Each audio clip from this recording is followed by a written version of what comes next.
ஏற்காடு சாலையோரத்தில் வைக்கப்பட்ட நிரந்தர விளம்பர பலகையால் பொதுமக்கள் வாக்குவாதம்.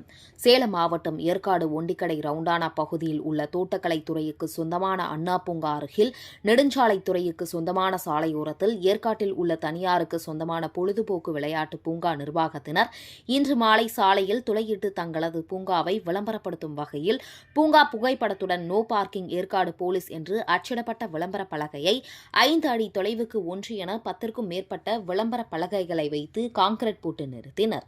அதை பார்த்த பொதுமக்கள் சிலர் சாலையோரத்தில் அளவுக்கு அதிகமாக போக்குவரத்திற்கு இடையூறாக நிரந்தர விளம்பர பலகைகள் வைக்கக்கூடாது என்றும், விளம்பர பலகைகளை வைக்க நெடுஞ்சாலைத்துறையினரிடம் அனுமதி வாங்கிவிட்டீர்களா என்று வாக்குவாதத்தில் ஈடுபட்டனர்.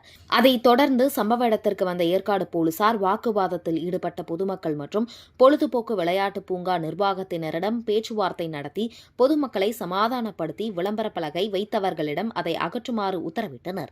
பின்னர் தனியார் பொழுதுபோக்கு பூங்கா ஊழியர்கள் சாலையில் துளையிட்டு வைத்த விளம்பர பலகையை எடுத்துச் சென்றனர். விளம்பர பலகை வைத்தவர்களிடம் பொதுமக்கள் வாக்குவாதத்தில் ஈடுபட்டதால் அந்த சாலையில் சிறிது நேரம் போக்குவரத்து பாதிக்கப்பட்டது.